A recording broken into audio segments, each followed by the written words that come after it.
اعوذ باللہ من الشیطان الرجیم، بسم اللہ الرحمن الرحیم۔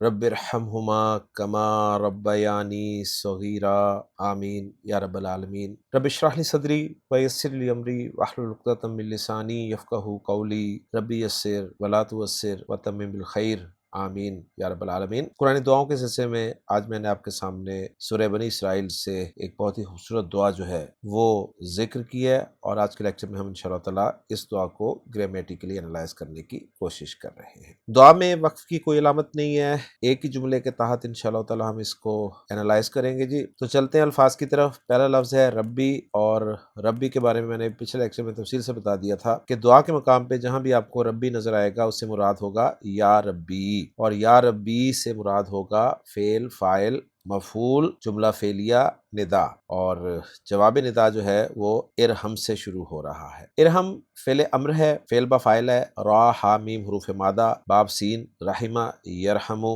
رحم کرنا اس کے معنی ہوتے ہیں۔ انتا ضمیر مرفوع، مستتر اس کا فاعل ہے۔ ہما ضمیر منصوب متصل، مثنیٰ کی یہ ضمیر ہے جو مذکر مؤنث دونوں کے لیے استعمال ہو رہی ہے، اس لیے کہ ذکر والدین کا ہو رہا ہے۔ اس کے بعد ہے کما۔ کما آپ کو کاف اور ما کا مجموعہ جو ہے وہ نظر آ رہا ہے، جس میں کاف حرف جر ہے اور ما جو ہے یہ ما مستریہ ہے، اس لیے آپ کو سرخ رنگ میں دکھایا گیا ہے۔ جس طرح ما موصولہ استعمال ہوتا ہے تو اس کا ایک صلۃ الموصول ہوتا ہے، بالکل اسی طرح جب بھی ما مستریہ آتا ہے تو اس کا بھی ایک صلۃ الموصول ہوتا ہے۔ ما موصولہ کو موصول اسمی کہا جاتا ہے اور ما مستریہ کو موصول حرفی کہا جاتا ہے۔ پھر جب صلۃ الموصول استعمال ہوتا ہے ما موصولہ کا تو کہا جاتا ہے جی صلۃ الموصول اسمی، اور جب ما مصریہ کے لیے صلۃ الموصول استعمال ہوتا ہے تو کہا جاتا ہے صلۃ الموصول حرفی۔ ما موصولہ کے صلہ میں آیت کا ہونا ضروری ہوتا ہے، جبکہ ما مصریہ کے صلہ میں آیت کا ہونا ضروری نہیں ہوتا۔ تو یہ چند باتیں ہیں آپ نے ذہن میں رکھنی ہیں۔ اب میں ما مصریہ کے بعد اگلے لفظ کی طرف جا رہا ہوں، اور وہ ہے جی ربا یا۔ ربا یا اس کے ساتھ نی بھی لگا ہوا ہے، تو ربا یا یہ فعل ہے، فعل ماضی معروف مثنیٰ کا یہ صیغہ ہے جی، مثنیٰ مذکر کا۔ را، با اور یا حروف مادہ ہیں، باب تفعیل سے استعمال ہوا ہے۔ ربا یا یربی یو، مصدر ہے اس کا تربیتن۔ خان صاحب کی ڈکشنری میں اس کے معنی دیکھتے ہیں جی۔ خان صاحب کی ڈکشنری میں ہمیں را، با، یا کے تحت تو یہ نہیں مل رہا، را، با اور واو کے تحت ہمیں یہ مل رہا ہے۔ تو پہلی چیز ہمارے سامنے آئی کہ اس فعل کے جو حروف مادہ ہیں وہ ہیں را، با اور واو، اور ہم جانتے ہیں کہ فعل ناقص یعنی غیر صحیح فعل جس کا لام کلمہ واو یا ہو اسے فعل ناقص کہتے ہیں۔ تو جو ناقص واوی ہوتا ہے وہ جب مزید فی افواہ میں جاتا ہے تو ناقص یائی ہو جاتا ہے، یعنی واو کو یا میں تبدیل کر دیتے ہیں۔ تو اصل میں واو تھی حروف مادہ میں جو یا میں تبدیل ہو گئی۔ تو بہرحال باب تفعیل میں خان صاحب ذکر کر رہے ہیں کہ ربوا یوربی وو تربیوتن، اور پھر اس کے بعد بتا رہے ہیں جی ربا یوربی تربیتن۔ تو انہوں نے اس کو اس طرح لیا ہے، اور اگر ہم واو کو یا میں تبدیل کر دیں نا تو پھر یہ ربا یا یوربی یو تربیتن بن جاتا ہے۔ پھر وہ ربا یا جو ہے ربا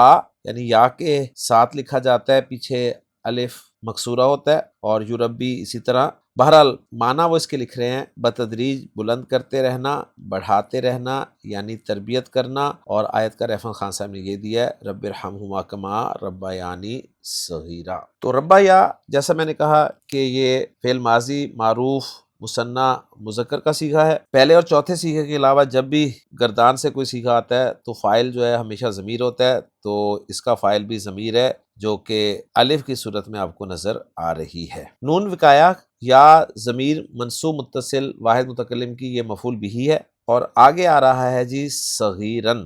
صغیرن جو ہے یہ نکرہ اسم ہے، منصوب ہے، تو اس کو ہم حال بنا دیں گے مفعول کی ضمیر سے۔ مفعول کی ضمیر کون سی ہے؟ جو یا کی ضمیر ہے نا، اس سے حال بن جائے گا یہ۔ تو یہ اس طرح حل ہو گیا۔ اور ربا یا نی جو ہے یہ فعل، فاعل اور مفعول بن کر جملہ فعلیہ ہو کر صلۃ الموصول حرفی بن گیا ما مستریہ کے لیے، اور ما مستریہ جو ہے وہ صلۃ الموصول حرفی سے مل کر مصدر کی تعویل میں ہو کر یعنی مفرد کی تعویل میں ہو کر محلن مجرور ہوا کاف حرف جر کے لیے، اور کاف حرف جر اپنے مجرور سے مل کر متعلق ہو گیا ارحم فعل کے لیے۔ یوں ارحم فعل اپنے فاعل، اپنے مفعول اور اپنے متعلق سے مل کر جملہ فعلیہ ہو کر جواب ندا بن گیا جی، اور ندا اور جواب ندا جملہ ندائیہ بن گیا، اور یوں الحمدللہ ہماری ورکنگ مکمل ہو گئی۔ اب ہم اپنی اس ورکنگ کو محمود صافی صاحب کی ورکنگ کے ساتھ میچ بھی کرتے ہیں جی۔ تو محمود صافی صاحب فرما رہے ہیں کہ ربی منادہ مضاف اور جو یا محذوف ہوئی ہے وہ مضاف الیہ ہے، ارحمہما بتا رہے ہیں کہ مثل کل ہے، بہرحال یعنی فعل فاعل اور مفعول ہو گیا، ہما بتا رہے ہیں مفعول بھی ہے، اور کاف حرف جر ہے، ما حرف مصدری ہے، اور ربا یعنی فعل ماضی، الف فاعل، نون وقایا کا ہے، اور یا جو ہے مفعول بھی ہے، اور صغیرن حال ہے کس سے؟ من الیائی، یا سے جو کہ مفعول ہے اور منصوب ہے۔ اور بتا رہے ہیں کہ مصدر معول ما ربا یعنی جو ہے یہ فی محل جر بالکاف ہے، یعنی کاف کا مجرور ہے، اور بتا رہے ہیں کہ یہ متعلق ہے ارحم کے، اور آگے جملوں کا اعراب دے رہے ہیں کہ جملہ ارحمہما لا محل لہا جواب ندا، اور جملہ ربا یعنی لا محل لہا صلۃ الموصول حرفی ما۔ تو الحمدللہ جی ورکنگ ہماری میچ کر گئی ہے محمود صافی صاحب کی ورکنگ سے، اور اب ہم دیکھتے ہیں جی اس دعا کا ترجمہ عبدالسلام صاحب نے کیا کیا ہے۔ فرما رہے ہیں رب ارحمہما، اے میرے رب ان دونوں پر رحم کر، کما ربا یعنی صغیرہ جیسے انہوں نے چھوٹا ہونے کی حالت میں مجھے پالا۔ تو حال کا بڑا خوبصورت ترجمہ آپ کو یہاں پر نظر آ رہا ہے۔ تو الحمدللہ جی آج کے لیکچر میں ہم نے ایک اور قرآنی دعا جو ہے وہ گرامیٹیکلی انالائز کر لی ہے۔ انشاءاللہ تعالی اگلے لیکچر میں نئی دعا کے ساتھ آپ سے ملاقات ہوگی۔ اجازت دیجیے۔ سبحانک اللہم و بحمدک، اشہد ان لا الہ الا انت، استغفرک و اتوب الیک۔